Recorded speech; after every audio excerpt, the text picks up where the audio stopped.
तो बेटा पढ़ना स्टार्ट करें। आज तुम्हारी क्लास में कॉपी चेकिंग डे था क्या? डेली करते हैं तो तुम पढ़ते लिखते हो, इसका मतलब डेली काम किया करो बेटा, तभी रिजल्ट आएगा। आज एक्चुअली मेरा काम जल्दी निपट गया, इसलिए मैं जल्दी आ गई। चलो, नहीं ऐसा सच मुझे बहुत ज़्यादा काम नहीं होते, पर वैसे ही बस अभी नीचे बहुत सारे बच्चे खड़े थे तो मैंने कहा कॉपी चेकिंग डे होगा, इसलिए बच्चे आज लेट हो गए। चलो, हाँ, एक इम्पॉर्टेंट मैसेज था कि आपकी पॉलिटिकल साइंस की बुक्स आ गई। कई लोग कह रहे थे ना बुक्स नहीं है, हाँ आ गई। आज चाहो तो कल आ गई थी। नहीं, मैं आज किताब नहीं पढ़ाऊँगी, मुझे भी पता तुम नहीं लाए हो किताब, मैं तो बता रही हूँ। अच्छा, मॉडर्न ले ली, ठीक है, कोई बात नहीं, बहुत अच्छी बात है। चलो ऐसा कर लेते हैं, क्योंकि मैंने ना आधी पॉलिटिकल साइंस करवा दी थी, एक्चुअली आधी से ज़्यादा हो गई थी। बुक के 2 पोर्शन थे, आधी है पूरे देश के बारे में कॉन्स्टिट्यूशनल चीज़ें, और उसके बाद आधी किताब थी जो कॉन्स्टिट्यूशन के अलावा चीज़ें थी। तो जो लोग 1.5-2 महीने से आ रहे हैं, मैंने ये वाला पार्ट पहले पूरा कराया, फिर इस तरफ आए थे। जो नए आए हैं कोई चिंता की बात नहीं बेटा, सब कुछ बार बार रिवाइज होगा, रिपीट होगा, तो तुम्हें चिंता नहीं करनी। चलो, तुम लोग कहते हो पहले मॉडर्न हिस्ट्री, तो मैं वही करा देती हूँ पहले। इसकी हमने कहानी भी थोड़ी सुन ली ना, मॉडर्न हिस्ट्री। चलो अब बस बातचीत बंद कर दो बेटा। हिस्ट्री के 3 पार्ट्स थे। कल हमने बात की थी कि जिसको हम कहते हैं मध्यकाल, 8वीं से 18वीं शताब्दी। इस टाइम पर इंडिया में 2 तरह के लोगों ने राज किया। एक जो सुल्तान थे, जिन्होंने क्या बसाई थी, सल्तनत, और एक जो बादशाह थे, जिनकी बादशाहत थी, बहुत बड़े एरिया, बहुत बड़ी प्रॉपर्टी, और सबसे बड़ी प्रॉपर्टी बनाई थी एक आदमी ने जिसका नाम था औरंगज़ेब। पर जैसे खुद इसकी प्रवृत्ति थी कि अपने पिताजी को भी इसने कैद में रखा, 8 साल, भाइयों को मार डाला, इसके मन में ये चोर था कि मेरा जो बेटा है कहीं वो भी मुझे अपदस्थ कर दे। तो इसने क्या किया कि उसको ना तो ज़्यादा समझाने वाला, ना कोई इस तरह की उसकी समझ डेवलप की, खुद राज करता रहा 1707 तक, जबकि इसका बर्थ ईयर है 1617। 90 साल तक। एक होता है कि भाई ठीक है 50, 60, 70 तक राज करे फिर हट जाए, ये बैठा ही रहा। और इसके सामने कभी इसके बेटे की हिम्मत नहीं हुई कि पूछ ले कि पिताजी हमारी प्रॉपर्टी कहाँ है, कहाँ से टैक्स आता है। जब ये मरा जिस दिन, उस दिन इसके बेटे को गद्दी मिली, लेकिन तब तक वो कहलाने लग गया शाह ए बेखबर, जिसको कोई खोज खबर ही ना हो कि मेरे बाप के पास कितनी प्रॉपर्टी है, कितना कहाँ मेरा टैक्स का सिस्टम है। शाह ए बेखबर सिर्फ 5 साल राज कर पाया, 7 से 12, अगला 1 साल 12 से 13, फिर 13 से 19, मतलब मजाक टाइप चल रहा था। और अगर ध्यान से देखें तो इस आदमी का दबदबा इतना था कि 150 साल इसके वंशज बस गिरते पड़ते टाइम काट गए, क्योंकि 1707 में ये मरा और 1857 में जाके BEIC ने भारत पर एक तरह से राज उनका हटके महारानी का आया। लेकिन अगर ध्यान से देखें तो यहाँ से यहाँ तक भी राज हमारे बादशाह का ही था, जो किसके वंशज से, क्योंकि बहादुर शाह जफर या बहादुर शाह जो तृतीय कहलाता है वो इसी का तो वंशज है। 150 साल डर काम कर गया। ये डर किसके प्रति था लोगों के मन में, औरंगजेब। तो 150 साल इसकी पीढ़ी दर पीढ़ी, तुम सोचो आज से 150 साल बाद तुम्हें नहीं पता तुम्हारी पीढ़ी में कौन होगा कौन नहीं होगा, हमारा वंश चल रहा होगा कि नहीं चल रहा होगा। इसके मरने के बाद 150 साल इनके हाथ में राज रहा, क्योंकि इसका दबदबा इतना ज़्यादा, इसका खौफ इतना ज़्यादा था। और इसके बाद फिर हमने पढ़ा था धीरे धीरे धीरे भारत में एक नया धर्म अपनी जड़ें जमा रहा था, ईसाई। जो मेडिएवल पीरियड था इसमें कौन सा धर्म आया था, इस्लाम, लेकिन अब कौन सा धर्म आ रहा था, ईसाई। ईसाई धर्म लेकर आए थे जो हमारे देश में ये 5 ताकतवर देश आए थे, PDEDF, यहाँ से स्टार्ट होती है मॉडर्न हिस्ट्री। तो बेस पता होना ज़रूरी था, इसलिए मैंने वो सारी कहानियाँ 2 दिन तक एक तुम्हारा बैकग्राउंड तैयार किया कि कैसे मॉडर्न हिस्ट्री आई। ये PDEDF एक्चुअल में 5 देश हैं। P का मतलब यहाँ है पुर्तगाल, पोर्टुगीज़ जिसको हम कहते हैं। D का मतलब है डच, और डच का मतलब है हॉलैंड के लोग, हॉलैंड के लोग। इसी को हॉलैंड को ही नीदरलैंड भी कह देते हैं। तो हॉलैंड या नीदरलैंड के लोग डच कहलाते हैं, जैसे हम इंडियन कहलाते हैं। तो इनका नाम DUTCH लिखते हैं, टी इसमें साइलेंट है। ई का मतलब ये लोग इंग्लैंड के थे, और डी का मतलब ये लोग डेनिश थे, यानी ये डेनमार्क जिसकी कैपिटल है कोपेनहेगन, यहाँ से आए थे डेनिश पीपल। और एफ का मतलब है फ्रेंच। फ्रेंच। फ्रांस और जो अपना इंग्लैंड है ना, इन दोनों में, या कह लो जो यूके और फ्रांस है, इंग्लैंड और फ्रांस के बीच में कभी पुराने ज़माने से ही दिखावटी दोस्ती रही, पर दोनों एक दूसरे के दुश्मन थे। दोनों चाहते थे हमारी टेरिटरी बढ़ती जाए, इसलिए इन दोनों ने अपनी अपनी कंपनी बनाई। यहाँ एक प्राइवेट कंपनी बनी, ब्रिटिश ईस्ट इंडिया कंपनी। इन्होंने ईस्ट इंडिया कंपनी तो बनाई, लेकिन उसका नाम रखा गया French east India company. East India क्योंकि इनके लिए हम ईस्ट में थे। अगर इनके नज़र से देखो तो हम लोग ईस्ट में ही तो पढ़ते थे। अब ये जिस देश से आए, अपने देश का नाम आगे कर लिया।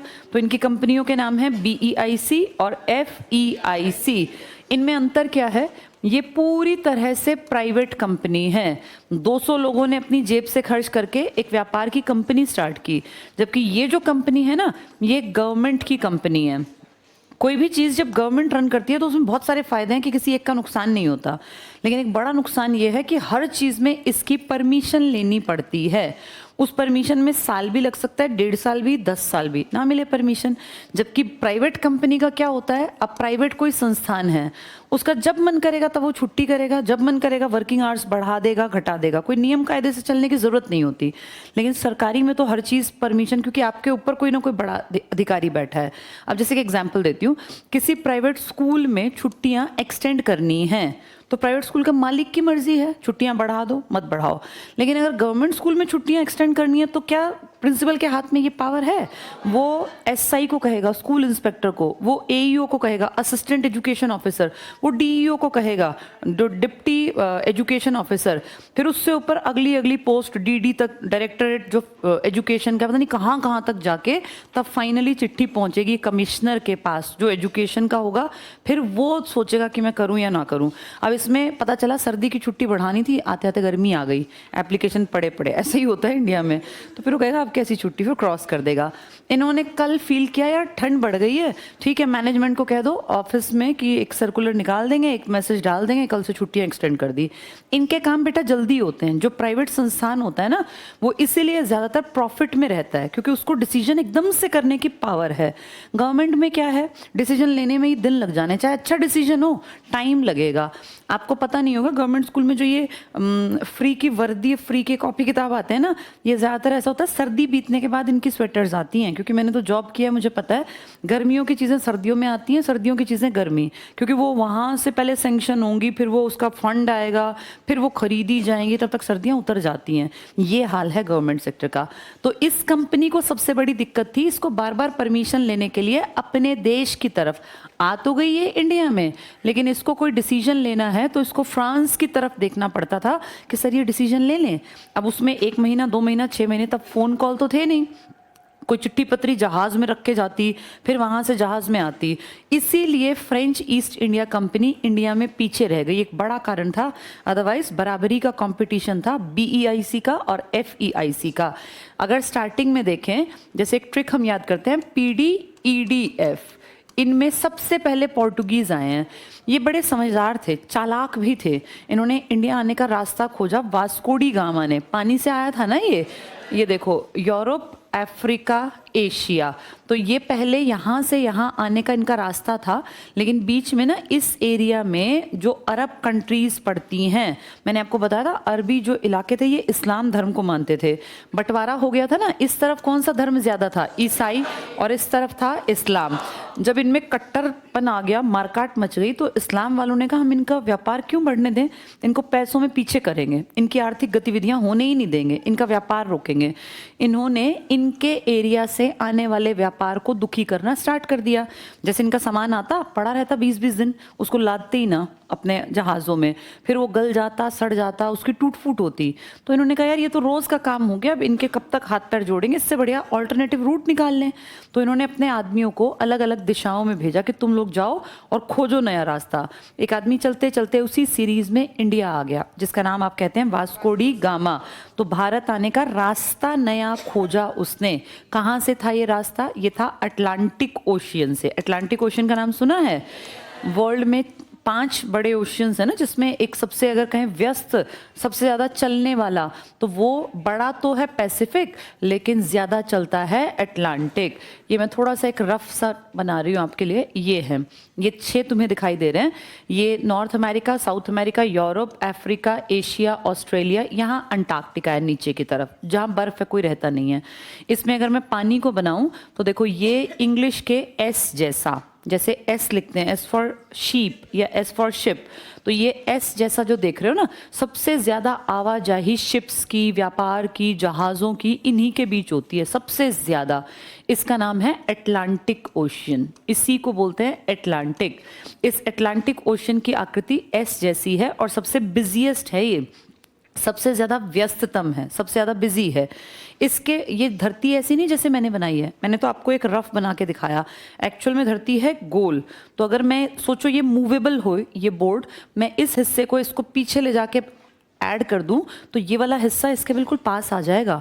इसको इमेजिन करो, ये पीछे गोल होता हो मुड़ के, मुझे दोनों सिरे अगर जोड़ने हो, मैं इसको मूव करूं तो ये हिस्सा जाके इसके साथ चिपक जाएगा ना, तभी तो एक बनेगा ये गोल। अब ये सोचो, इसीलिए यहाँ पे जो ओशियन मैप में यहाँ दिखता है वही ओशियन यहाँ भी दिखता है। ये इसका लॉजिक है। इन दोनों तरफ दिखने वाला एक्चुअल में पीछे जाके एक है, और ये दुनिया का सबसे बड़ा ओशियन है, जिसे आप कहते हैं पैसिफिक, या जिसे आप कहते हैं प्रशांत महासागर। आप सबको पता है जापान जो है सबसे ज़्यादा वहाँ अर्थक्वेक्स आते हैं, पता है ये बात तुम लोगों को, और वहाँ सबसे ज़्यादा ज्वालामुखी फटते हैं। तो इसका कारण क्या है, जो प्रशांत महासागर है ना, इसकी एक बेल्ट है जिसमें सबसे ज़्यादा ज्वालामुखी विस्फोट होते हैं। पानी के अंदर जो है वॉल्केनिक इरप्शन, पानी के अंदर, क्योंकि धरती पे 70% पे तो पानी है ना, तुम्हें जो वॉल्केनिक दिखाई देते हैं वो अर्थ के ऊपर जो ये लैंड एरिया पर है ये, पर इस पानी के नीचे पता नहीं कितनी बार ज्वालामुखी फटते हैं। तो पानी के नीचे फटने वाले ज्वालामुखी से पानी जो यहाँ पैसिफिक है इसकी हलचल बढ़ती है, और इसलिए सुनामी जैसी घटनाएं होती हैं प्रशांत महासागर के आसपास। सुनामी तुम्हें अगर याद हो, बहुत छोटे तुम रहे होगे, 2004 की घटना है। तो उस टाइम पे इंडिया के, नहीं गुजरात में तो बेटा आज तक भगवान की दया से नहीं आया और नहीं आए, गुजरात में भुज में जो था वो तो वॉल्केनिक इरप्शन था। मैं तो सुनामी की बात करूँ ना, सुनामी जापानी भाषा का शब्द है जिसमें टी साइलेंट लिखते हैं, ऐसे बोलते हैं, लिखते हैं टी सुनामी, बोलते हैं सुनामी। कौन सी भाषा का है ये? जापानी भाषा का। इसमें आपको पता होगा, ऐसे पानी की जो वेव्स हैं वो बढ़ती बढ़ती बढ़ती, उनकी हाइट इतनी बढ़ जाती है, इतना वेग उनमें होता है, इतनी स्पीड होती है कि पूरी बिल्डिंग्स तहस नहस कर जाती हैं। 2004 में सुनामी आया था जो इंडिया के अंडमान निकोबार के आसपास तक पहुंच गया था, बहुत भयानक था। उसने हमारे साउथ की तरफ इतना भयानक एक मंजर क्रिएट किया था। आप यूट्यूब पे देख सकते हैं, वीडियोज़ हैं। पानी आया और पूरे होटल्स गायब, जो बहुत ज़्यादा जिनकी इनकम थी ना, सोर्स ऑफ इनकम था टूरिज्म का, सब खत्म हो गया था। ये गिनी ही नहीं गई कितने लोग मरे, कितनी लाशें कहाँ गई, बहुत बुरा हाल हुआ था। हम ब्लेस्ड हैं, इंडिया में आज तक ऐसा कोई सुनामी नहीं पहुंचा, जबकि पानी हमारे आसपास चारों तीन तरफ तो पानी है ही हमारे। तो सबसे ज़्यादा जो सुनामी आता है या सबसे ज़्यादा जो ज्वालामुखी विस्फोट होते हैं, वॉल्केनिक इरप्शन होते हैं, वो इस पट्टी के आसपास। ये कौन से महासागर की पट्टी है? प्रशांत। इसके नीचे लगातार ज्वालामुखी फटते रहते हैं। तो सबसे बड़ा अगर ओशियन कहें तो पैसिफिक। दोनों हिस्सों पे क्यों दिख रहा है तुम्हें, लॉजिक समझ में आया? पीछे जाके एक है, ये उससे छोटा है पर ये बिजी ज्यादा है। बिजी क्यों है? क्योंकि 4 कॉन्टिनेंट्स के बीच में है, तो इन चारों में आवाजाही जब भी होगी इस ओशियन का इस्तेमाल करेंगे। कौन से ओशियन का? अटलांटिक का। तीसरा ओशन तुम्हारे इंडिया के नीचे की तरफ पड़ता है और उसकी शेप इंग्लिश के वाई जैसी है, जैसे वाई लिखते हैं ना, इस तरीके से। इसका नाम अकेले का है जो किसी देश के नाम पर है, जिसे तुम कहते हो इंडियन ओशियन। तो इंडियन ओशियन इकलौता ऐसा महाद्वीप, हमने नाम नहीं रखा, इसका नाम पहले से है, मतलब कभी इंडिया के नाम पे ही पड़ा होगा, तो इंडियन ओशियन।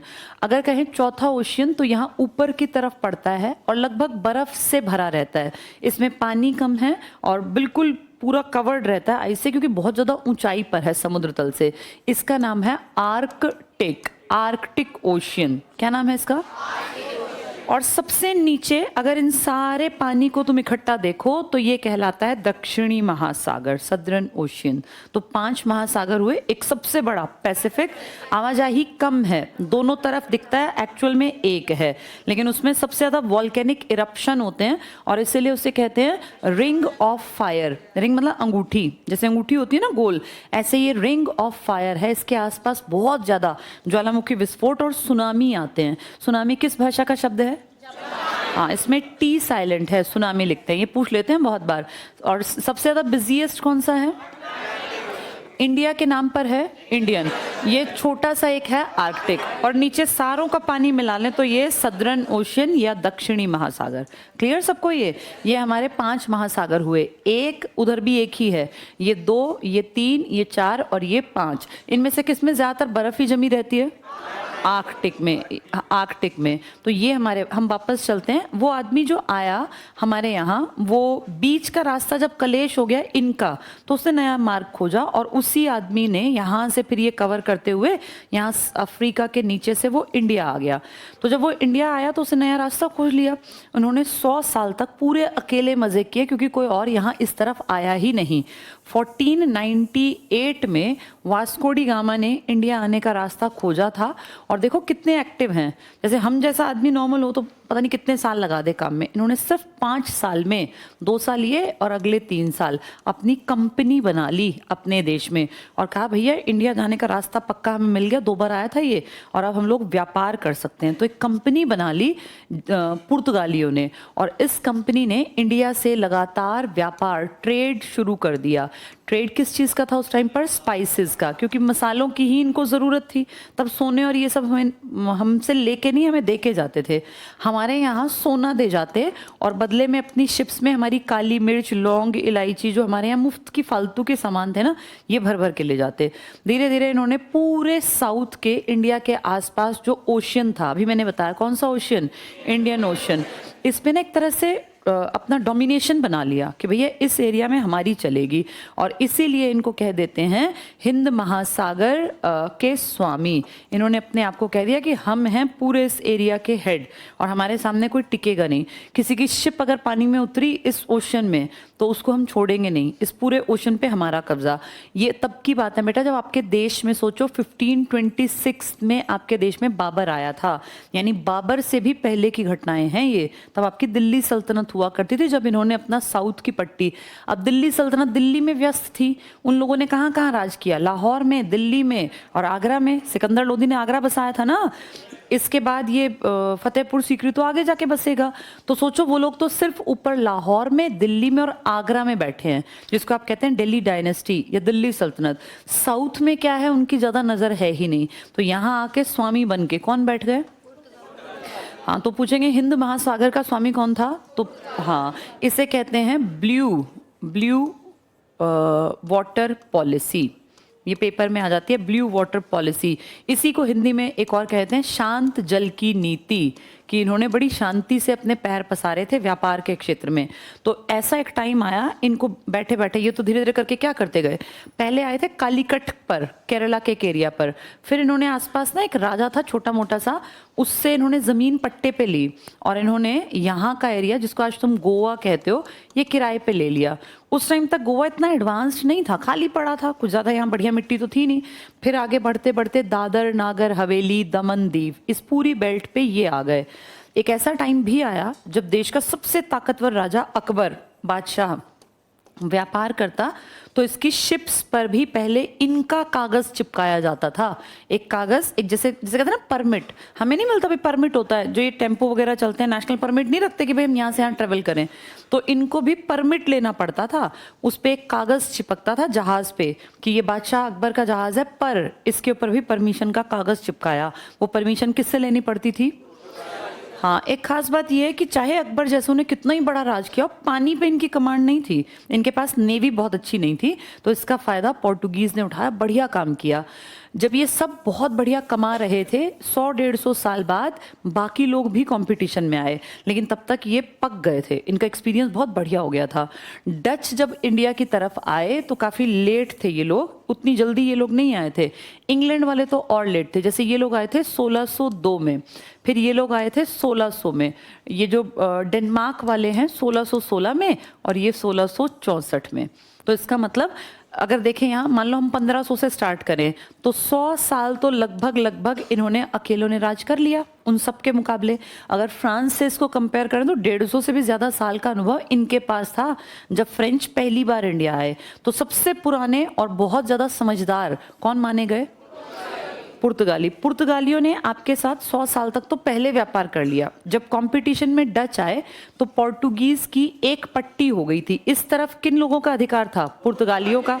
तो जब डच आए, इनको लगा यार जहाँ आदमी ऑलरेडी बैठा है, यहाँ अगर मैं आऊँगा तो ये पंगेबाजी होगी, मैं दूसरी तरफ अपना हिस्सा ले लेता हूँ। उसने अपनी व्यापारिक कोठी यहाँ बनाई, जिसको मैंने कल भी बताया था, मछली पत्तनम या मसूली पट्टनम, इसी को कहते हैं।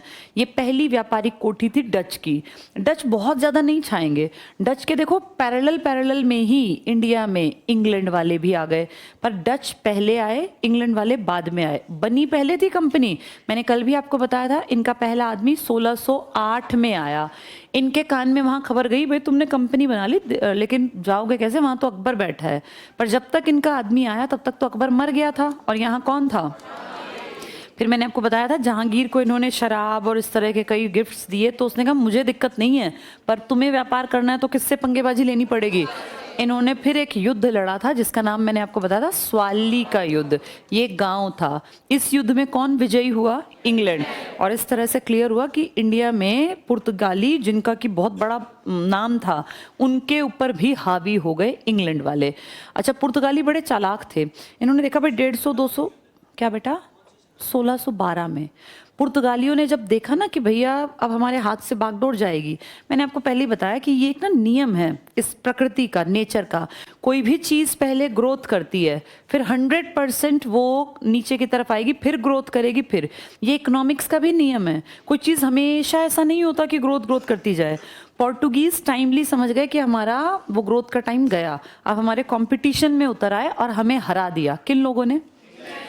तो पोर्टुगीज बड़े चालाक थे। इनको लगा इंग्लैंड से तो चलो हम हार गए, लेकिन इन डच वालों को भी हम जो है ना परेशान करेंगे।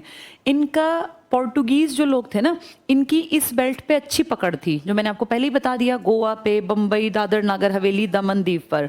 तो इन पुर्तगालियों ने अपनी लड़की की शादी यूरोप में इंग्लैंड के राजकुमार से कर दी। इनकी बेटी थी कैथरीन, उसकी शादी इन्होंने, जैसे भाई देश में नहीं शादियाँ होती, उस जमाने में ऐसे इतने अलग अलग देश नहीं थे, तो इन्होंने अपनी लड़की की शादी, राजकुमारी की शादी, पुर्तगाल वालों ने इंग्लैंड के राजा के बेटे के साथ कर दी। और इसको कहा कि हम ना गिफ्ट देना चाहते हैं आपको दहेज में, तो हम मुंबई आपको दहेज में गिफ्ट करते हैं। देखो शादी हो रही है यूरोप में और दहेज दिया जा रहा है हमारा घर, भाई जिसका कि हमें लेना ना देना, कौन कैथरीन, कौन तुम राजकुमारी, कौन राजकुमार, लेकिन वहाँ कागजों में कह रहे हैं कि हमने तुम्हें गिफ्ट कर दिया मुंबई। यानी इंडिया को कुछ अता पता नहीं है, पुर्तगालियों ने दहेज में अंग्रेजों को क्या गिफ्ट कर दिया? मुंबई। अब हम लोग जब यहाँ आए तो हमें तो पता ही नहीं था कि एकदम आके बैठ रहा है कि ये तो हमारा गिफ्ट है, हम तो यहीं रहेंगे। हाँ, हमें उतनी समझ थी नहीं, हमारा ज़्यादा, क्योंकि हम पेट भरे देश से थे ना, हमने ज़्यादा कोशिश नहीं की बचाने की। मुंबई को इन्होंने डेवलप करना शुरू किया और देखते देखते मुंबई एक मेन सिटी बन गया।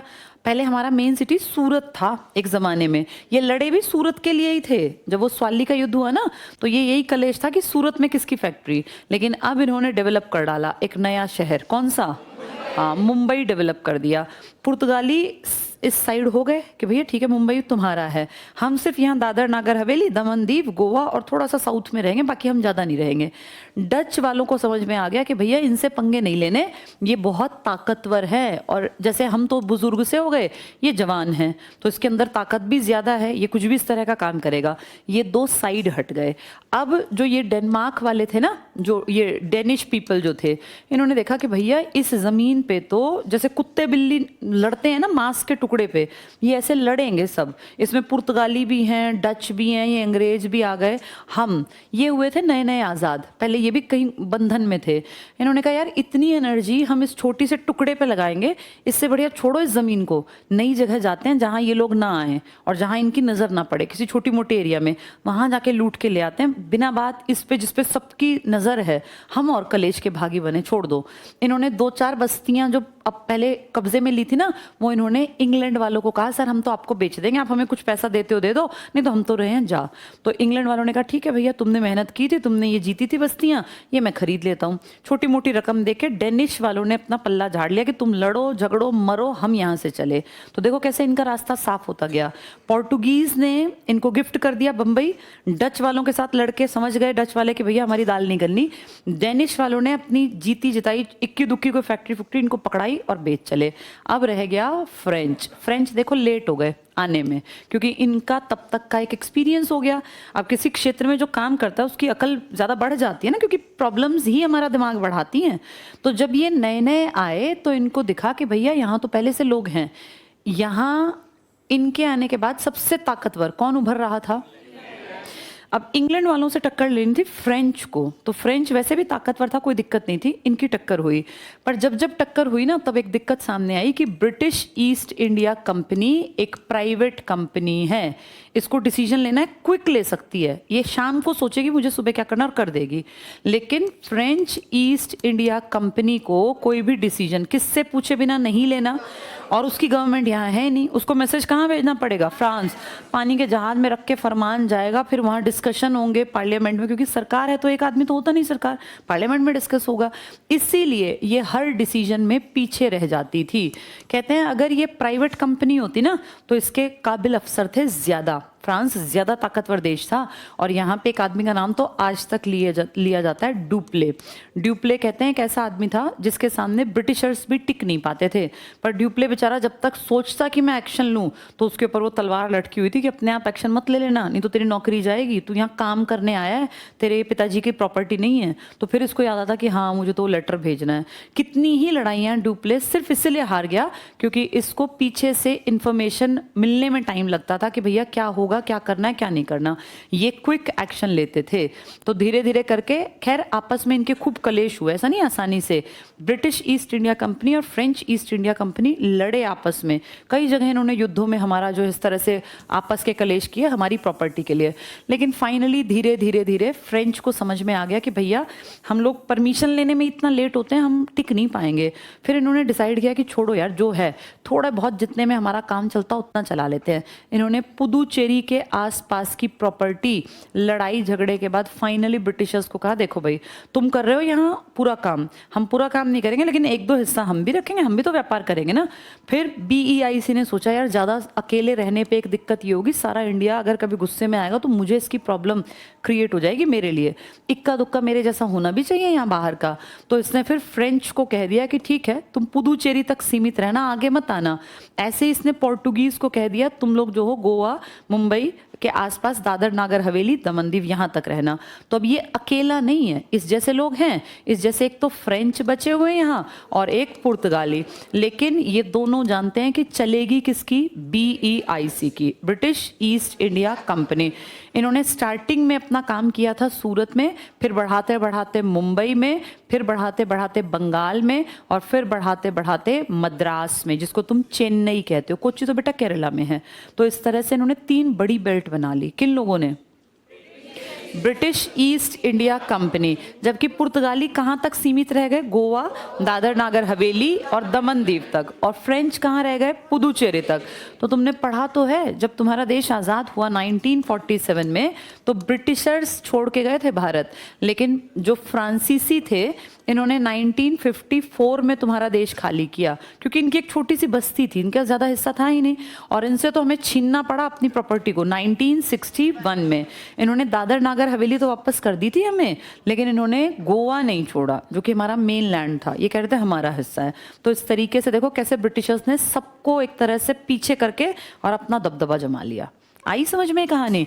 तो आपके देश पर 5 विदेशी आए थे, PDEDF। पी का मतलब पोर्टुगीज या पुर्तगाली, डी का मतलब डच, ई का मतलब और डी का मतलब डेनमार्क या डेनिश पीपल, और एफ का मतलब, इनमें से कौन ज्यादा कलेश में पड़ा ही नहीं, बेच बाच के जाता रहा? डच, ये सॉरी डेनिश। किन लोगों ने सबसे पहले अपना 150 साल अकेले राज कर गए? लेकिन उन्होंने राज नहीं किया, उन्होंने व्यापार किया। कौन से जल की नीति थी? शांत जल की। किसको भी परमिशन लेनी पड़ती थी? हाँ, उनके आके बसने के टाइम पे दिल्ली में दिल्ली सल्तनत थी, जो साउथ में गई ही नहीं कभी, इसलिए उनका काम बढ़िया जम गया। जब ये डच आए तो इन लोगों ने चालाकी चली, इन्होंने कहा पुर्तगाली इस बेल्ट में, हम दूसरी बेल्ट में चलते हैं। कहाँ गए वो? मसूलीपट्टनम। अंग्रेजों ने एक कोठी तो मछलीपट्टनम में लगाई, एक सूरत में कोशिश में थे, लेकिन सूरत में किसने हाथ खड़े कर दिए? जहांगीर ने। और इसने कहा मुझे नहीं पता, अपने लड़ो झगड़ो, तुम जो करना है करो। कौन से गांव में युद्ध हुआ? स्वाली में। इससे क्या क्लियर हो गया कि कौन कमजोर है? पुर्तगाली। पुर्तगालियों ने आगे अपनी कमजोरी बखान ना करते हुए अपनी बेटी की शादी किसके घर कर दी? और उसके राजा के लड़के को क्या गिफ्ट कर दिया? मुंबई। तो मुंबई दहेज में मिल गया किसको? और किसने गिफ्ट किया? डेनिश। जब आए तो देखा यहाँ तो पहले ही ये कुत्ते की तरह झपट रहे हैं कि मैं मांस का टुकड़ा खाऊंगा, मैं तो अपना चल ही पड़ता हूँ। उसने अपना सारा कामकाज किसको बेच दिया? और लास्ट में ताकतवर कौन आए? फ्रेंच टिकने आए थे, लेकिन फ्रेंच के पैर नहीं टिकने दिए। एक कारण था, फ्रेंच कंपनी कैसी थी? गवर्नमेंट। जबकि इंग्लैंड क्या थी? प्राइवेट। इनका टारगेट था प्रॉफिट कमाना। उस बेचारे को प्रॉफिट के लिए भी 1000 बार सोचना पड़ता था, क्योंकि परमिशन नहीं है तो मैं व्यापार कैसे करूंगा। इसका एक अकेला ताकतवर आदमी जिसका नाम हिस्ट्री में आज भी लिखा है, कौन था वो? ड्यूप्ले। और इसके तो फिर ढेरों नाम है। इस तरह करके धीरे धीरे करके इंडिया पे किसका राज चल पड़ा? ब्रिटिश ईस्ट इंडिया कंपनी का।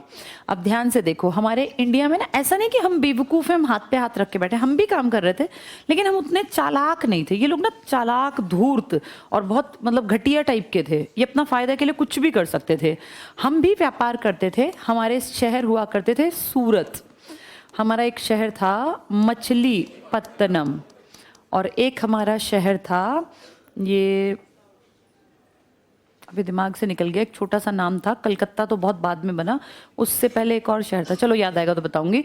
इन्होंने सूरत की इंपॉर्टेंस घटा दी अंग्रेजों ने, जो हमारा मेन शहर था, और इसकी टक्कर में दूसरा बड़ा शहर क्या बसा लिया? मुंबई। क्योंकि दहेज में मिल गया, फिर उसको डेवलप कर लिया। मछलीपट्टनम की जगह इन्होंने बसा लिया चेन्नई। चेन्नई तो नाम हमने दिया, उस टाइम पे इसका नाम था मद्रास। और अभी नहीं याद आया, यहाँ पे इन्होंने बना लिया था कलकत्ता। ठीक है, तो ये हमारे शहर हुआ करते थे। हमारा ढाका था, जो आज बांग्लादेश की राजधानी है ना, वो पुराने समय में एक इम्पॉर्टेंट शहर था ढाका। ढाका का मखमल बड़ा फेमस था। तो ये हमारे लोकल शहर थे जहाँ खूब व्यापार करते थे हम, बहुत चीज़ें आती थी, बड़े मार्केट थे। इनको लगा कैसे इंडिया की चीज़ों को पीछे करना है, तो इन लोगों ने सूरत की टक्कर में उसके पास मुंबई डेवलप किया, मछलीपट्टनम की टक्कर में मद्रास, और ढाका की जगह कलकत्ता को मेन एरिया बना लिया। ध्यान से देखो, ये तीनों पानी से लगते एरिया हैं। पानी का जहाज आएगा तो सामान आसानी से उतरेगा और अंदर तक व्यापार करना आसान होगा। हमारे तीनों शहरों की इंपॉर्टेंस खत्म कर दी और अपने 3 शहर इन लोगों ने बना लिए। आज तक तुम्हारे देश में 4 मेट्रोपॉलिटन जब गिने जाते हैं ना, तो दिल्ली, मुंबई, कलकत्ता और चेन्नई या मद्रास की गिनती करते हैं। तो ये उनके टाइम में प्रोग्रेस हुई थी बेटा इन एरियाज में। इन्होंने सबसे पहले जब 1739 में हमारे देश की पोल पट्टी खुली, जब ईरान से आया ना शाह, कौन सा शाह? नादिर शाह। ईरान से अटैकर आया नादिर शाह, और इसने दिल्ली को लूटा और कई दिन तक रहा। जबकि दिल्ली में सोचो औरंगजेब का वंशज है और वो भाग खड़ा हुआ कि भैया जो लूटेगा लूट जाएगा, मुझे कोई दिक्कत नहीं। उसका नाम है मोहम्मद शाह रंगीला। वो इतना नालायक था कि उसने अपने, ये सच बात है, उसने अपनी प्रॉपर्टी ही नहीं बचाई। भैया क्या होते थे जो लोग राजा थे कि लड़ते मर जाएंगे, अपनी प्रॉपर्टी में जीते जी किसी को एंट्री नहीं देंगे। लेकिन ये इतना नालायक था मोहम्मद शाह रंगीला कि इसके टाइम पर ही अटैक हुआ और ये अपनी प्रॉपर्टी छोड़ के भाग गया कि मेरा बचना जरूरी है, प्रॉपर्टी जाए भाड़ में। मतलब जो बाप दादा की इतनी बड़ी संपत्ति खाली कर गया। नादिर शाह ने दिल्ली को लूटा, और दिल्ली अकेली को नहीं लूटा। दिल्ली में उस टाइम पे सबसे बड़ा किला हुआ करता था लाल किला। मैंने आपको पित्रादुरा शैली बताई होगी, कैसे वो बिल्डिंग बना के उसके अंदर वो ना, इस अपने साथ सारे बड़े बड़े कारीगरों को लाया, लाल किले में पित्रादुरा शैली थी। कभी घूमने जाओगे ना लाल किला, तो लाल किला ना बेसिकली एक चीज़ नहीं होती थी, किले के अंदर ढेर सारी बिल्डिंग्स होती थी। तो उसमें कोई शाही खास बिल्डिंग जो होती थी, अब आप दिल्ली जाओ तो आपको दिखाई देगा, वहाँ पे एक जगह है जिसे कहते हैं दीवान ए खास, उसमें खास आदमी बैठते थे। आज भी आप देखेंगे ना उसमें कोट कर रखे है, लेकिन वो गोल्डन पेपर है, उस जमाने में वो रियल गोल्ड था। तो आप देखेंगे व्हाइट कलर का संगमरमर है, उस पर बहुत सुंदर सुंदर रंग बिरंगे से, अब तो वो लूट के ले गया, लेकिन उसका रेप्लिका टाइप में ना कुछ कुछ जैसे इस तरह का चिपका दिया जो देखने में वैसा ही लगता है। तो वो अपने इन लोगों को लाया और लाल किले की दीवारों में जो जड़ाऊ काम था ना, इनको उतार उतार के वो छेनी हथौड़े से और भर भर के अपनी बोरियां ले गया। कितने दिन तक सोचो इसके आदमी काम करते रहे, तब रंगीला को ये शर्म नहीं आई कि भाई मेरे बाप दादा की प्रॉपर्टी लूट रहे हैं, तो मैं कम से कम मरूंगा तो मर जाऊंगा, कम से कम बेइज्जती तो ना हो। आज सोचो हम इसको कैसे पढ़ रहे हैं कि ये बेशर्म था, ये निर्लज्ज था, इसको शर्म नहीं थी। हिस्ट्री में ऐसे नाम लिखा ना इसने अपना। तो मोहम्मद शाह रंगीला के टाइम में नादिर शाह दिल्ली आया, लाल किले को लूटा, और लाल किले में ना एक बहुत बड़ा, जब आप एंट्री करते हैं तो थोड़ा सा बाग टाइप आता है, फिर अंदर जाते हैं तो अगर गाइड आप करेंगे बताएगा, एक दीवान ए आम एक जगह होती थी जहाँ राजा डेली बैठता था, और उसके बैठने का एक अलग सा स्पेशल एक जगह होती थी। तो यहाँ एक बहुत बड़ा सा ना सोफ़ा सेट था बेटा, आज के घरों में जो सोफ़ा सेट है, लेकिन ये राजशाही था। इसके ऊपर जैसे ऐसे छतरी से लगी हुई थी, उसके नीचे बहुत बढ़िया बैठने का सेट। तो उस सेट को कहते थे मयूर सिंहासन, उसी को कहते थे तख्त ए ताऊस। तुमने नाम सुना होगा, तख्त ए ताऊस, इसी को कहते थे मयूर सिंहासन। क्यों कहते थे मयूर सिंहासन? इसकी जो शेप थी ना पीछे, वो देखने में मोर टाइप की थी, जैसे मोर बैठा हुआ हो। तो उसमें जड़ाऊ काम था, बेशकीमती हीरे लगे हुए थे इसके सोफे में जिस पे ये बैठता था। तो उस सोफे को उठा के यहाँ से ये नादिर शाह ले गया। ये इतना भारी भरकम सोफा नादिर शाह अपने देश ले गया। और इसके अलावा इसके पास वो एक हीरा था ना हमारा फेमस कोहिनूर हीरा, वो भी यही ले गया। कोहिनूर की भी ढेर कहानियां, पता नहीं कौन सी सच्ची है कौन सी झूठी। तो कोहिनूर हीरा जो है वो हमारे देश की तेलंगाना, जो आज एक राज्य है ना, इसकी खदान से निकला था, तेलंगाना की खदान से। कभी बहुत पहले तो एक राजा था, कोई इंडियन राजा, उसने ये गिफ्ट दिया था। कोई कहते हैं डर के मारे दिया था, कोई कहता गिफ्ट दिया था। उसने ये गिफ्ट दिया था अलाउद्दीन खिलजी के खास आदमी को, मलिक काफूर को। मलिक काफूर बहुत ताकतवर सेना लेके दिल्ली से दक्षिण भारत गया, अटैक करके उनको लूटने के लिए। तो उसने एक तरह से हार मान ली, हाथ जोड़ दिए और कहा कि भाई ये मेरी तरफ से, मैंने आपकी अधीनता मान ली, ये गिफ्ट कर देना अलाउद्दीन को दिल्ली जाके। तो साउथ इंडिया के तेलंगाना के एरिया की खदान से निकला था कोहिनूर हीरा, जिसको मलिक काफूर नाम का एक आदमी दिल्ली लाया था, और उसने ये दिया था अलाउद्दीन खिलजी को। ये बहुत पुरानी घटनाएं हैं, 13वीं शताब्दी की। फिर घूमते घूमते घूमते वो पता नहीं कहाँ कहाँ से फाइनली हमने देखा शाहजहां के ने अपने दरबार में अपने पास रखा हुआ था कोहिनूर हीरा, जिसको लूट के कौन ले गया? नादिर शाह। और इसने दो इंपॉर्टेंट चीजें लूटी, एक तो कोहिनूर हीरा और एक ये सिंहासन तख्त ए ताऊस, जिसका एक नाम क्या है? मयूर सिंहासन। कहते हैं ये उस टाइम का सबसे सुंदर बैठने का एक सिंहासन था, और इसको डिजाइन किया था बे बादल खान ने। बे बादल खान इस आदमी का नाम था जिसने इसको डिजाइन किया था। तो यहाँ से ये सब लूट के गया, तो अंग्रेज देख रहे थे। अंग्रेज लेकिन चुपचाप बैठे थे, क्योंकि उनको इंडिया अपना नहीं लगता था। उन्होंने जब ये सब देखा तो उनको एक बात समझ में आई कि अगर शाहजहां के बनाए इस तख्त ताऊस को और कोहिनूर हीरे को ये औरंगजेब के वंशज नहीं बचा पाए, तो फिर तो कोई भी आए लूटे। 1739 के बाद इनकी हिम्मत बढ़ी, और 1757 में BEIC ने एक खुली चुनौती दे दी बंगाल की तरफ के राजा को। बंगाल का नवाब हुआ करता था। बंगाल को कहते हैं कामधेनु गाय थी बंगाल। कामधेनु गाय समझते हो? कई लोग ना देखना, ये जो होते हैं ज्वेलरी वाले, जो ज्वेलरी शॉप्स होती हैं, इन पे ना चांदी की गाय सी रखी होती है, कभी तुमने ध्यान दिया हो तो। एक तो वो होती है जो दान वाली है, वो नहीं, चांदी की गाय। कई लोग एक दूसरे को चांदी की गाय भी गिफ्ट करते हैं, भैया जिनके पास पैसा है, या सोने की करता हो तो मुझे नहीं पता। तो चांदी की गाय जो बनती है वो कामधेनु गाय की पिक्चर होती है। कामधेनु गाय के बारे में प्रसिद्ध है कि आप जो मांगेंगे कामधेनु गाय उसको पूरा कर देगी। तो बहुत लोग अपने घरों में कामधेनु गाय भी रखते थे उस जमाने में। तो बंगाल को कहा गया कामधेनु गाय। इसका मतलब जो बंगाल में जाके इच्छा करोगे वो पूरी होगी। आदमी को किस चीज़ की इच्छा? पैसे की। यानी इतना पैसा है बंगाल में, इतना रिच है यहाँ के लोग कि आप जैसा चाहोगे वैसा यहाँ से पा सकते हो। ये फेमस था कि बहुत रिच है बंगाल। अब बंगाल नज़र में आ गया BEIC के, तो इन्होंने बंगाल के नवाब, जिसका नाम हुआ करता था सिराजुद्दौला, इसके खिलाफ एक संघर्ष छेड़ दिया और इसके सबसे खास आदमी को खरीद लिया जिसका नाम था मीर जाफर। ये इंडिया में सबसे पहला गद्दार था जिसने इंडिया के साथ गद्दारी की और अंग्रेजों का साथ दिया। इसका भुगतान हम लास्ट तक भुगते। हम 200 साल हमने जो किया ना, उसमें सबसे पहला जो था जड़ काटने का काम वो इसने किया। मीर जाफर ने गद्दारी करनी मंजूर कर ली सिराजुद्दौला के साथ। और किसके साथ अपनी वफादारी दिखा रहा है? BEIC को इससे कोई लगाव नहीं था। उसने इसको मोहरे की तरह इस्तेमाल किया और एक युद्ध की बातचीत शुरू हो गई, जिसमें एक तरफ बहुत ताकतवर बड़ा नवाब की सेना और एक तरफ बिल्कुल छुटकू सी सेना BEIC की। नवाब की सेना में बहुत ज़्यादा आदमी थे, बहुत ज़्यादा हाथी और सब कुछ। हम तो जैसे हम इंडिया में देखें तो हम बहुत समृद्ध और अमीर टाइप के राजा थे हमारे। BEIC का मजाक टाइप की सेना थी। कोई तो कहता है कि 3000 थे, कोई कहता है 300 ही थे बस, उसके 50,000। 300 आदमी किसी भी तरह से, या 3000 भी आदमी 50,000 के सामने कैसे टिकेंगे? इम्पॉसिबल है ना। अगर थप्पड़ भी मारें तब भी नंबर नहीं आएगा, सबका नंबर नहीं आएगा। तो 300 आदमी कैसे लड़ सकते हैं? तो इसीलिए ये दिखता था कि ये तो हारेगा। नवाब पूरा कॉन्फिडेंट था कि भाई ये मच्छर टाइप के लोग आ गए हैं और हम तो वैसे इतने बड़े नवाब हैं। लेकिन बेटा जब इसने नवाब ने अपनी फौज को आदेश दिया ना कि आक्रमण, तो कोई भी नहीं हिला। वो 50,000 में से एक सिंगल आदमी नहीं हिला।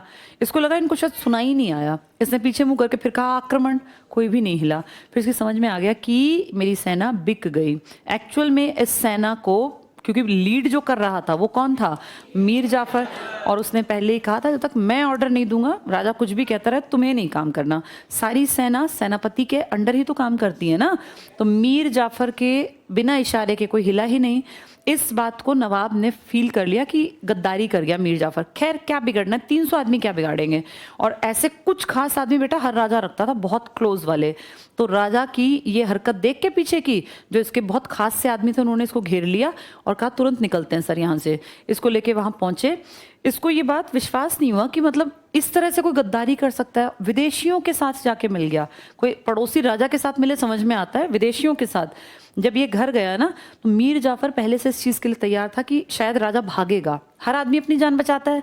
तो उसने अपने बेटे को पहले से कह रखा था कि जब ये आएगा तो ये ऑब्वियस सी बात है कि भैया घर ही जाएगा महल में।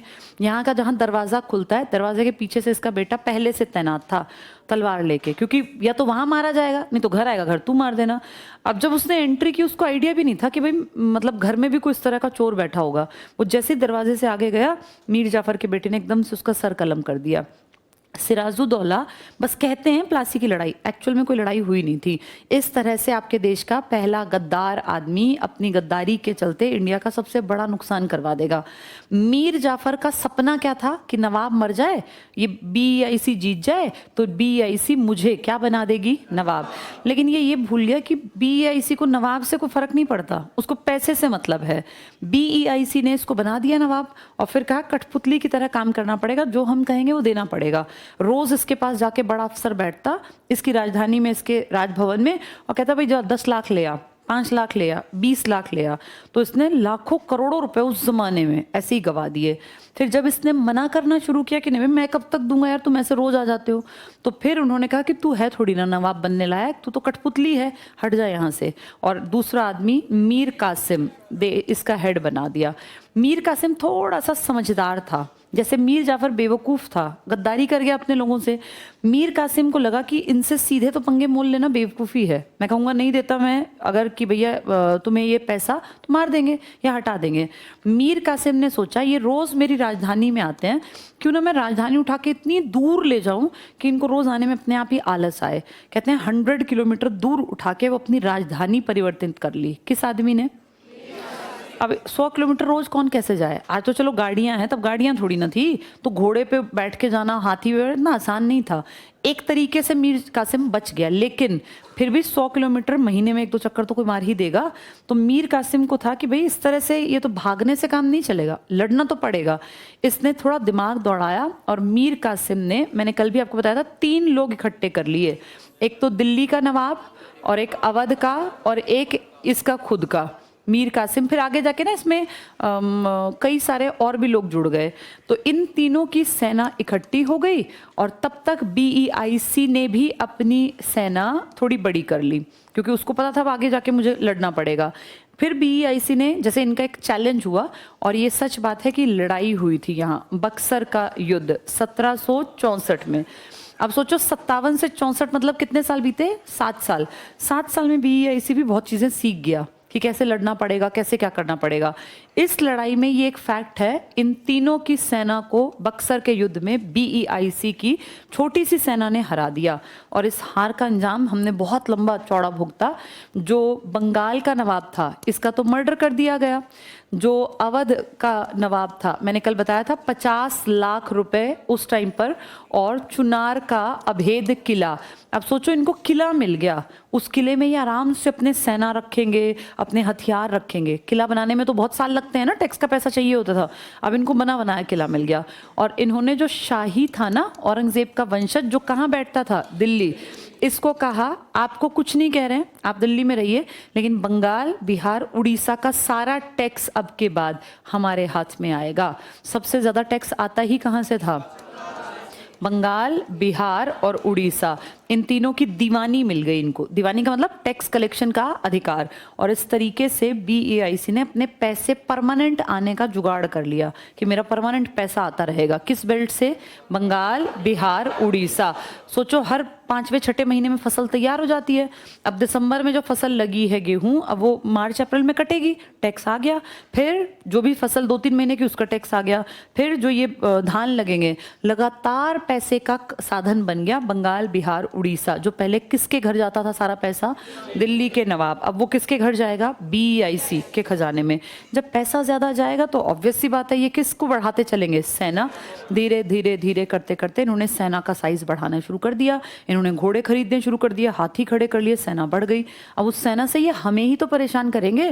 देखो पैसा भी हमारा, सेना भी हमारी, क्योंकि विदेश से सेना थोड़ी आएगी, हमारे ही लोगों को काम दे रहे हैं। और सोचो 3 साल में ये इतने ताकतवर हो गए। 1767 में इन्होंने प्लान किया कि भैया अब दक्षिण की तरफ नजर करते हैं थोड़ी सी, क्योंकि ये वाली बेल्ट तो इनको मिल गई, बंगाल, बिहार, उड़ीसा। तो इनकी सबसे पहली नजर गई कि साउथ में कौन ताकतवर है। तो यहाँ एक एरिया हुआ करता था जिसका नाम आज मैसूर है, उस टाइम पे भी ये था। मैसूर में एक छोटा सा, एक बिल्कुल यंग सी एज का लड़का पहले सेना में भर्ती हुआ, जिसका नाम था हैदर अली। बहुत काबिल था, अनपढ़ था, पढ़ा लिखा नहीं था, लेकिन काबिल था। अपनी काबिलियत के दम पे ये छोटा सा सैनिक सेनापति बन गया। जैसे जिसमें कैलिबर होता है ना, वो निकल आता है बाहर। सेनापति से फिर ये इस एरिया का हेड बन गया, और इसने फिर एक शहर भी बसा दिया यहाँ, जिसका नाम आज भी लिया जाता है डिंडीगुल। ये डिंडीगुल शहर किसने बसाया था? फिर इसने प्रॉपर्टी बढ़ानी शुरू की। इसने शस्त्रागार बना लिया यहाँ, ये आर्म्स जो हथियार हैं ये बनाने लग गया। और धीरे धीरे धीरे करके इसने बढ़िया अपनी फौज इकट्ठी कर ली। इस एरिया पे इसका कब्जा हो गया। लेकिन ये कोई पुश्तैनी राजा नहीं है, ये किसी राजा का बेटा नहीं है, ना इसके बाप दादा की कोई पुश्तैनी ऐसी जमीन जायदाद। ये तो काबिलियत से आगे बढ़ा है। तो BEIC ने अगली जो नजर डाली कि भैया किस पे अटैक करना है, तो BEIC को लगा अब अगला टारगेट रखते हैं इसको हराना, क्योंकि इसकी बैक कोई ऐसे राजा महाराजाओं वाली नहीं थी, ना इसके कोई संगी साथी ज्यादा।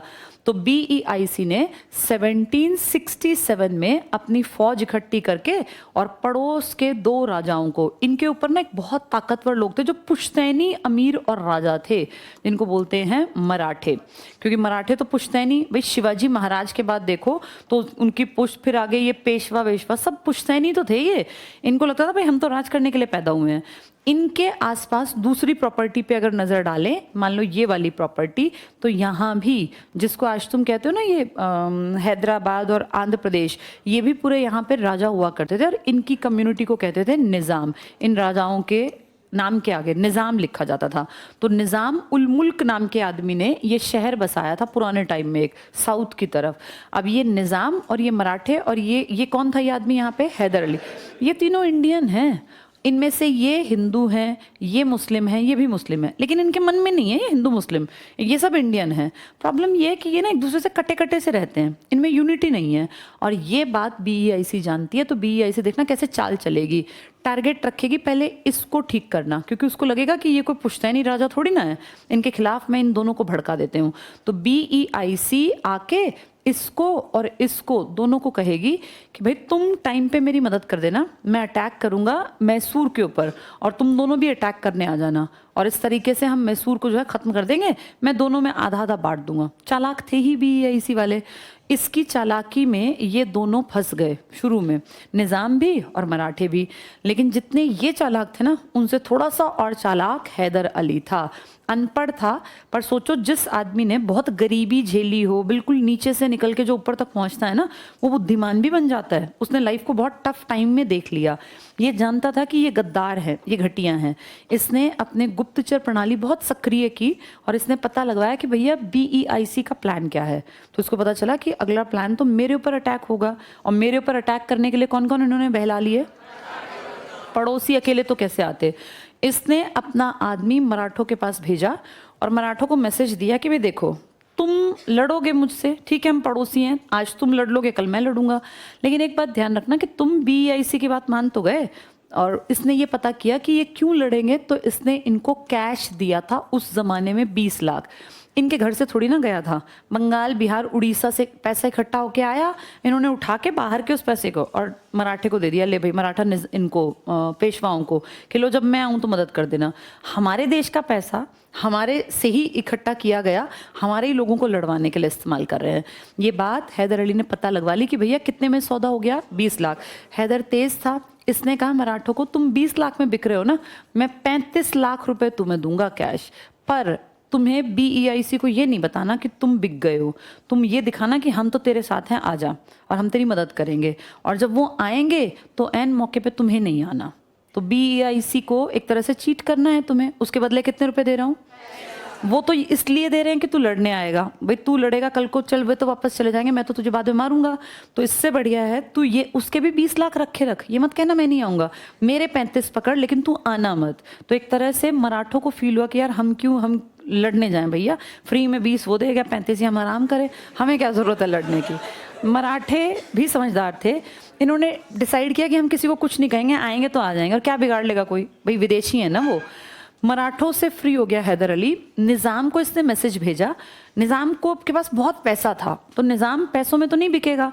इसने निज़ाम को कहा कि ठीक है आ जाना लड़ने, पर यूँ याद रखना BEIC वापस भी जाएगा, फिर तू और मैं हैं बस यहाँ, फिर मैं जो है तुम मुझे मान ले हरा भी देगा, लेकिन कोई दिन तेरा कोई दिन मेरा भी तो आएगा ना, तो फिर उसके बाद का अंजाम तू देखना। तो निज़ाम ने सोचा यार मैं क्यों बर्बादी में शामिल हूँ, भाई मैं इसके लिए इनसे लड़ूं, ये तो लड़ लड़ा के भाग जाएगा, फाइनली रहना तो मुझे है ना, मैं क्यों पड़ोसी से पंगेबाजी लूँ। तो निज़ाम ने भी सोचा कि मैं क्यों जाऊँ, तब तक BEIC इतना स्ट्रांग भी नहीं था। निज़ाम ने भी एन मौके पे मना नहीं किया, आया ही नहीं, ये अपना चौड़ा होकर चल पड़ा कि मेरे पास तो 3-3 आदमी हैं और मैं तो भैया जीतूंगा ही जीतूंगा। जब ये यहाँ आया तो इसको धक्का लगा कि ना तो मराठे पहुंचे और ना निज़ाम। अब सोचो ये फंस गया, क्योंकि ये तो ऑलरेडी प्रिपेयर था। इसने इनकी फौज जब आई इसकी टेरिटरी में तो इनको खूब पीटा। अब ये इतने पिटे, ये फैक्ट है कि ये भागने लगे और भागते भागते इनको रास्ता नहीं दिखा तो ये यहाँ भाग गए। यहाँ एक जगह हुआ करती थी जिसको हम पहले मद्रास कहते थे। मद्रास में इन्होंने बहुत पहले एक व्यापारिक कोठी, 3 कोठी बनाई थी ना इन्होंने, बम्बई में, मद्रास में और बंगाल में। तो अपनी कोठी में घुस गए। फिर हैदर अली इनके पीछे पीछे इनकी कोठी में पहुंचा और हैदर अली ने इनको बस ये गलती कर दी, थोड़े काइंड हार्टेड थे हम, इनको जान से नहीं मारा। ये बड़े बेशर्म थे, तभी घुटनों पर बैठ जाते थे कि सर गलती हो गई, हमें माफ़ कर दो, हम कभी ऐसा नहीं करेंगे। तो हैदर अली ने इनको माफ़ कर दिया और एक कागज़ तैयार करवाया। एक तरह से था ना, दोनों के बीच में एक संधि हुई, जैसे कहते हैं मद्रास की संधि। इसमें लिखवाया हैदर अली ने कि मेरा जितना नुकसान हुआ, क्योंकि मैंने 35 उनको दिए और लड़ाई झगड़े भी किए, ये सब तुम भरोगे। एक ये लिखवाया, दूसरा लिखवाया कि कल को मेरे ऊपर कोई अटैक हुआ तो तुम मेरी मदद करोगे, ऐसी ऐसी बातें लिखवा दी, और इस लड़ाई के जिम्मेदार तुम हो।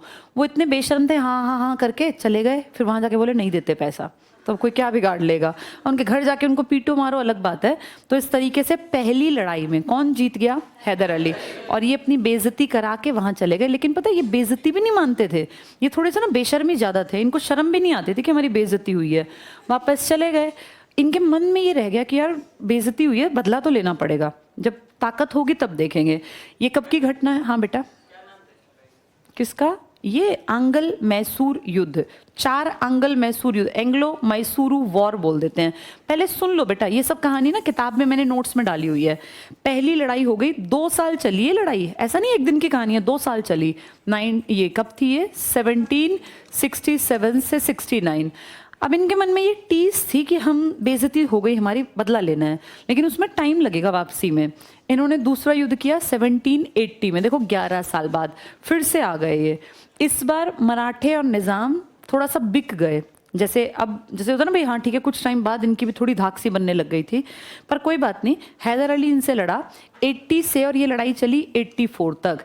इस बीच में हैदर अली बुजुर्ग हो गए, और बुजुर्ग होकर आदमी मरेगा भी एक दिन, जो आया है वो जाएगा भी ना। बीच में इनकी डेथ हो गई 1782 में। ये बात बाहर किसी को पता नहीं चली कि राजा मर गया, लड़ाई में नहीं मरा, बीमार होके उम्र के अकॉर्डिंग मर गया। अब ये मर गया तो इसी टाइम पर बीच में इसके बेटे की एंट्री होती है, जिसका नाम है टीपू सुल्तान। आप सबने सुना होगा, टीपू सुल्तान बहुत पढ़ा लिखा काबिल लड़का था, और एक फेमस नाटक था that sword of Tipu Sultan. इसके पास एक बहुत भारी भरकम तलवार हुआ करती थी, और ये थोड़ा ना शौकीन टाइप का था, पढ़ा लिखा भी था, विदेशों से इसका कॉन्टैक्ट था। ये उस जमाने में फ्रेंच जो पीपल थे ना, इनके साथ कॉन्टैक्ट में था। और फ्रांस में जब ये था ना जवान, तब एक क्रांति हुई थी, फ्रेंच रिवॉल्यूशन 1789 में। तब बेटा हमारे यहाँ टीपू सुल्तान ही तो था साउथ में, तो ये पूरा कॉन्टैक्ट रखता था, कहाँ क्रांति हो रही है, कैसे क्या करना है, कैसे लोगों को जागरूक करना है। तो ये लगातार विदेश जाता था, काम संभाला। पर पता है क्या होता है, जब आप काम में पहली बार एंटर करते हैं ना, तो एकदम से नहीं आता आपको काम करना। लर्निंग एक प्रोसेस है जिसमें गलतियां होती हैं, धीरे धीरे आप सीखते हैं। कोई भी ऐसा इनबॉर्न नहीं है कि आप आए एकदम से नंबर 1 आ गए। तो जब ये बीच में काम संभालने आया तो काम उतना अच्छा नहीं संभला, और ये लड़ाई 50-50 पे खत्म हुई। ना तो ये जीते और ना वो हारे, तो बीच में एक संधि हो गई, एक समझौता हो गया, और एक तरह से दोनों जो है ना बराबरी पर रह गए। जैसे इसमें तो ये लोग जीते थे, लेकिन इसमें बात 50-50 पर आई। 50-50 पर आना इनका नुकसान था, क्योंकि एरिया इनका था, तो एक तरह से माना गया कि कहीं ना कहीं कमजोर पड़े। अंग्रेजों के मन में था कि वापस जाएंगे। 1790 में फिर आ गए। ये लड़ाई चली 2 साल। इस लड़ाई में टीपू ने नुकसान खाया, और टीपू की टेरिटरी के अंदर, इसकी राजधानी के अंदर घुस गए ये BEIC वाले। इसकी राजधानी हुआ करती थी श्रीरंगपट्टनम, श्रीरंगपट्टनम। और राजधानी में घुस के, इसके महल में घुस के, इन्होंने लिखत पढ़त में लिखवाया कि 3 करोड़ रुपए तुझे हमें दे। बेटा आराम से बैठ जाओ, ये इसको बेंच को ज्यादा नहीं खिसकाओ। तो इसने लिखवाया अंग्रेजों ने, 3 करोड़ रुपए तुझे देने हैं हमें कैश। इसके पास नहीं थे कैश, एकदम से 3 करोड़ कहाँ से आए? तो इसने कहा ठीक है बाद में दे दूंगा। बोले तेरा क्या भरोसा? इसके 2 यंग लड़कों को, एक हार्डली 8-10 साल का, एक 12-13 साल का, इसके दोनों बेटों को पकड़ के ले गए अंग्रेज कि जिस दिन पैसे जमा करा देगा ना, उस दिन ये लड़के तेरे और नहीं तो ये हमारे। किसी राजा के घर के अंदर, राजधानी के अंदर से उसके बेटों को ले जाना एक बहुत बड़ी बेइज्जती मानी जाती है। ये किसकी बेइज्जती हो गई है? हाँ, तो इसका मतलब एक तरह से बहुत नीचे माना गया। इसके कुछ साल बाद टीपू सुल्तान बहुत दुखी था, परेशान था, पर वो ना यंग था। यंग एज में क्या होता है, दोबारा से लड़ने की हिम्मत जुटा लेते हैं। तो उसने लगातार कांटेक्ट किया फ्रांस में। फ्रांस में उस टाइम पर फ्रेंच ईस्ट इंडिया कंपनी, जो कंपनी आपके यहाँ है, ये उतनी एक्टिव नहीं है, लेकिन ये लगातार फ्रांस में एक क्लब बना था गरीबों का, मजदूरों का, बहुत मतलब लोअर ग्रेड के जो लोग थे जिनको मानते थे लोग, उन लोगों ने, वो क्लब था जैकोबिन क्लब, ये उसका मेंबर बन गया। और इसने लगातार फ्रांस को कहा कि यार देखो, ब्रिटेन तुम्हारा दुश्मन है, ब्रिटेन मेरा भी दुश्मन है, इसने मेरा भी जीना हराम कर दिया, तुम मेरी मदद कर दो। इसने एक लेटर लिखा। उस जमाने में लेटर, मैंने बताया, पानी के जहाज से जाते थे। इसका वो जो हेल्प मांगने वाला लेटर था ना, 1799 में इसने वो लिखा था और वो रास्ते में अंग्रेजों ने पकड़ लिया। मस्कट नाम के शहर में वो लेटर पकड़ा गया। इन्होंने पढ़ा, इन्होंने वो अंग्रेजों ने ये बात यहाँ भेजी कि तुम वहाँ बेवकूफ़ों बैठे हो, तुम्हें ये अकल भी नहीं है, ये कहाँ फ्रांस से मदद मांग रहा है और फ्रांस हमारा दुश्मन है, कल को फ्रांस अगर आ गया इसकी मदद करने तो तुम्हारे वहाँ पैर टिकेंगे नहीं। उन्होंने प्लान किया कि इस आदमी को जिंदा रखना, अब अपनी मौत को बुलावा देना है क्योंकि ये लगातार कांटेक्ट में है फ्रांस के।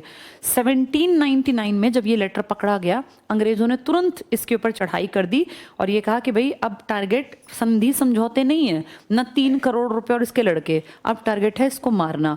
और 1799 में चौथा आंगल मैसूर युद्ध हुआ और इसमें कोई संधि कोई समझौता नहीं हुआ, बल्कि टीपू सुल्तान को मार डाला गया क्योंकि इनका टारगेट ही ये था। तो बाप बेटे दोनों का अंत हो गया। इसके बाद फिर इनकी कम्युनिटी का कुछ नहीं चला। तो 4 लड़ाइयाँ हुई हैं साउथ की तरफ मैसूर पर, इन्हें कहते हैं आंगल मैसूर युद्ध। तो कुल कितने हुए हैं ये? 4, जिनमें पहले में कौन जीता था?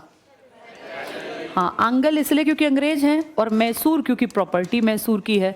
लड़ाई हुई है 2 बार, पिताजी थे लेकिन दूसरी बार में पिताजी मर गए, फिर दूसरा मिड से और तीसरा संभाला।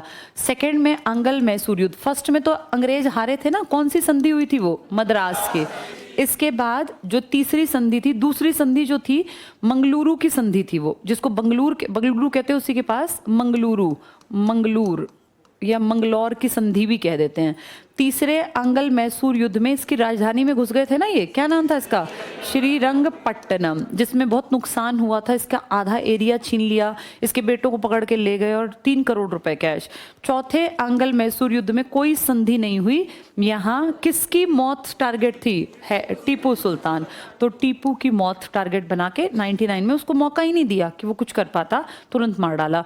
यहाँ मौत हुई थी हैदर की, लेकिन हैदर को मारा नहीं गया था।